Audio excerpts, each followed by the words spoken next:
Suspense শুধুমাত্র radio Mirchi 98.3 FM A it's hot.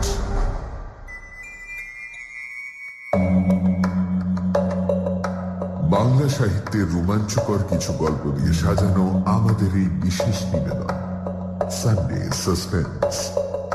Sunday সাসপেন্সে আজ সত্যজিৎ রায়ের লেখা টেলিফোন গল্পটি প্রথম প্রকাশিত হয় আনন্দ বার্ষিকীতে 1394-এ অর্থাৎ 1987 সালে। প্রধান চরিত্রে বীরেশ চন্দ্র নিয়োগী এবং গণপতি সোম। গল্প পাঠে মীর এবং বীরেশ বাবুর ভূমিকায় দীপঙ্কর চক্রবর্তী পর্ণশ্রী বেহালা থেকে। শুরু হচ্ছে টেলিফোন।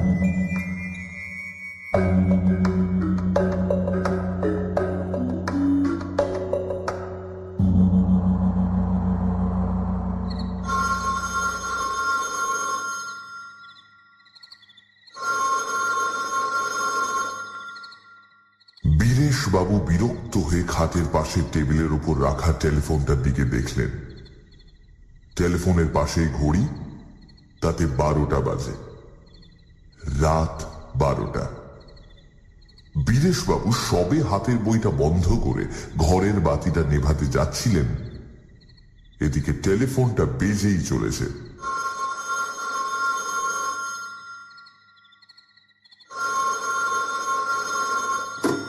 বীরেশবাবু রিসিভারটা তুলে নিলেন। হ্যালো, 465176। ইয়েস। বীরেশবাবু আছেন? বীরেশ চন্দ্র নিয়োগী কথা বলছি। নমস্কার। নমস্কার। এত রাত্রে ফোন করছি বলে কিছু মনে করবেন না। ঠিক আছে, কি ব্যাপার? আপনার সঙ্গে কয়েকটা কথা ছিল। আপনি কে বলছেন জানতে পারি কি? আমার নাম গণপতি সোম। বীরেশবাবুর বিরক্তিটা আবার মাথা চাড়া দিয়ে উঠল। বললেন, কিন্তু এখন তো কথা বলার সময় হবে না, আমি শুতে যাচ্ছিলাম।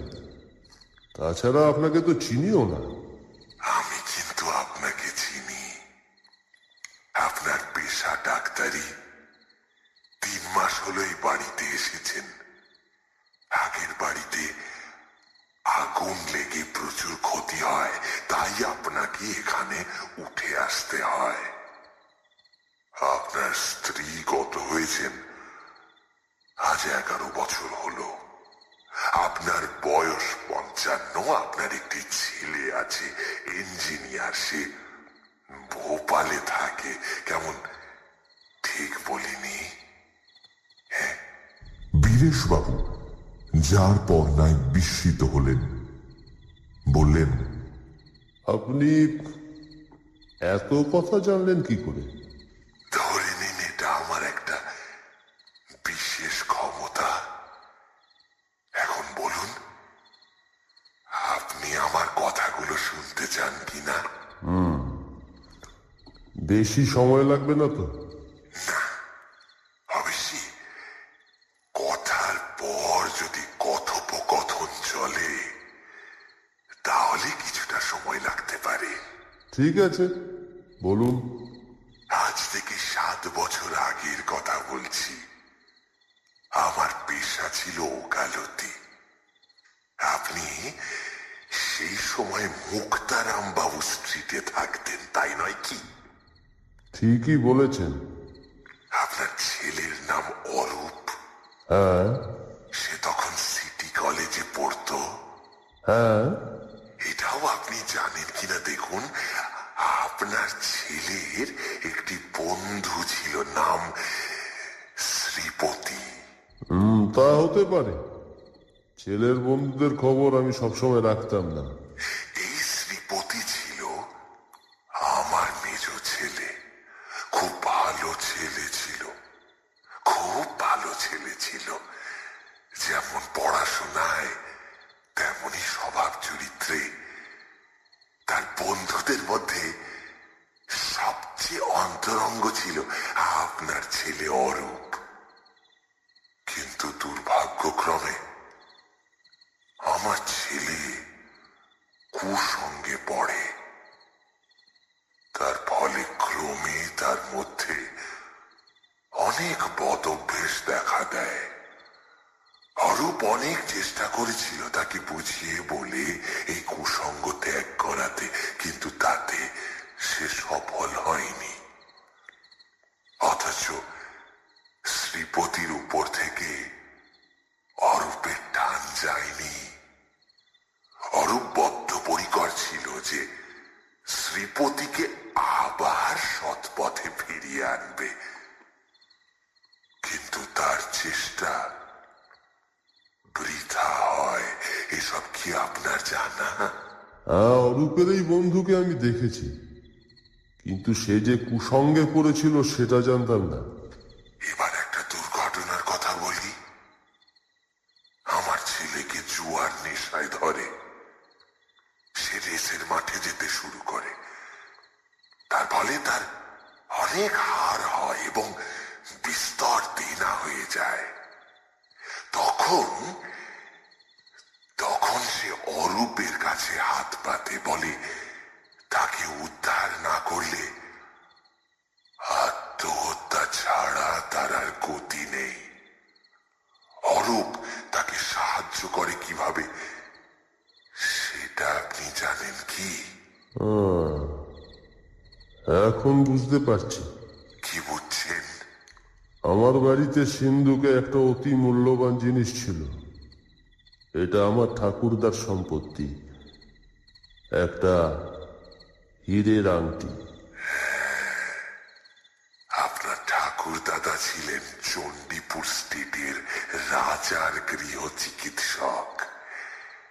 রাজাকে একবার দুরারোগ্য ব্যাধির হাত থেকে বাঁচিয়েছিলেন বলে রাজা খুশি হয়ে তাকে এই আংটিটা দেন। ঠিক বলিনি? ঠিক। এই আংটিটি সিন্ধুক থেকে বার করে আপনার ছেলে আমার ছেলেকে দিয়ে দেয়। আশ্চর্য ব্যাপার, আমরা এই আংটি অন্তর্ধান রহস্যের কোনো কিনারা করতে পারিনি, পুলিশও পারেনি। পারবে কি করে? আপনার ছেলে এত ভালো, তাকে আপনারা সন্দেহ করবেন কি করে? তা তো বটেই। সেই আংটি কিন্তু আমার ছেলের কাছেই থেকে যায়। আংটিটা তার এত ভালো লাগে যে সেটা সে হাত ছাড়া করতে চায় না। শেষটায় আমি ছেলের অবস্থা জানতে পেরে মহাজনের কাছ থেকে টাকা নিয়ে তার বিনা সুদের ব্যবস্থা করি। সেই আংটি কি এখনো আপনার ছেলের কাছেই আছে? কিন্তু সেটা সে আপনাকে ফেরত দিতে চায়। তার আংটির শখ মিটে গেছে। আংটি ফেরত দিয়ে সে কলঙ্কের হাত থেকে রেহাই পেতে চায়। তাছাড়া আপনার ছেলের মনেও একটা গ্লানি রয়েছে, সেটাও দূর করা দরকার। আপনার ছেলে কি আমার সঙ্গে দেখা করতে চায়? এবং এখনই সে রওনা হয়ে গেছে। এতক্ষণে সে প্রায় আপনার বাড়ি পৌঁছে গেছে।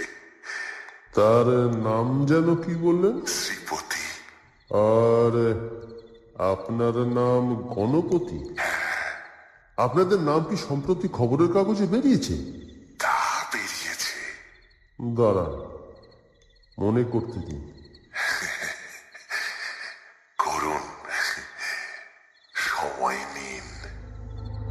বীরেশ বাবুর একটু ভাবতেই মনে পড়ল। বললেন, মনে পড়ছে, কালকের কাগজেই বেরিয়েছে আপনাদের নাম। ব্যারাকপুর ট্রাঙ্ক রোডে একটা গাড়ি আর লরির সংঘর্ষের ফলে গাড়ির 3 জন যাত্রী তৎক্ষণাৎ মারা যান। তার মধ্যে একজন গাড়ির চালক আর 2 জন বাপ ও ছেলে, নাম গণপতি সোম আর শ্রীপতি সোম। আপনি ঠিকই বলেছেন। আমি আমি সেই গণপতি সোম।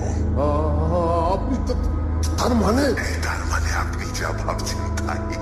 কিন্তু কিন্তু এটা অসম্ভব। কেন অসম্ভব হবে?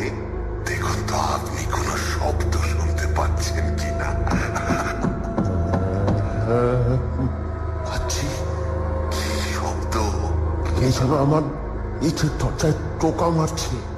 নিস্তব্ধ রাত্রে বীরেশবাবু শুনতে পেলেন সে শব্দ। তারপর টেলিফোনে শুনলেন, দরজাটা খুলে দিন, আমার ছেলে অপেক্ষা করছে। মা, মা, আমি দরজা খুলব না। বীরেশবাবু বুঝলেন তার গলা শুকিয়ে আসছে, তার ডান হাতের রিসিভারটা কাঁপছে। আবার টেলিফোনে কথা। দরজা না খুললেও সে ঢুকতে পারবে, সে ক্ষমতা তার আছে। এবার শুনুন তো, কোনো আওয়াজ পাচ্ছেন কিনা? সিঁড়ি দিয়ে উঠে আসছে পায়ের শব্দ। আপনি কোনো চিন্তা করবেন না বীরেশবাবু, সে আপনাকে বিরক্ত করবে না। শুধু আপনার পাশের ঘরে গিয়ে টেবিলের উপর রেখে আসবে আংটিটা। চরম আতঙ্কে বীরেশবাবু বললেন, আপনি আপনার ছেলেকে ডেকে নিন, ডেকে নিন। তা তো উপায় নেই বীরেশবাবু, সে আপনার দোতলায় পৌঁছে গেছে। বীরেশবাবু স্পষ্ট শুনলেন পাশের ঘরে পায়ের শব্দ। শব্দটা এক মুহূর্তের জন্য থামল, তারপর আবার শোনা গেল। এবার সিঁড়ি দিয়ে নেমে যাওয়ার শব্দ। টেলিফোনে কথা এলো, এবারে আপনি নিশ্চিন্ত। আপনি টেলিফোন রেখে পাশের ঘরে গিয়ে দেখুন। আমি আসি, আপনার সঙ্গে আলাপ করে ভালো লাগলো। Good night. বীরেশবাবু রিসিভারটা রেখে দিলেন। তার কপাল এই পৌষ মাসেও ঘর্মাক্ত। কিছুক্ষণ বিছানায় চুপ করে বসে থেকে তিনি উঠলেন। অতি সন্তর্পণে এগিয়ে গিয়ে পাশের ঘরের ভেজানো দরজাটা খুলে ঘরে ঢুকে বাতিটা জ্বালালেন। হ্যাঁ, সত্যি পড়ে আছে টেবিলের উপর। এই অল্প আলোতেও ঝলমল করছে তার দুটি 7 বছর পরে ফিরে পাওয়া তার ঠাকুর দাদার হীরের আংটি।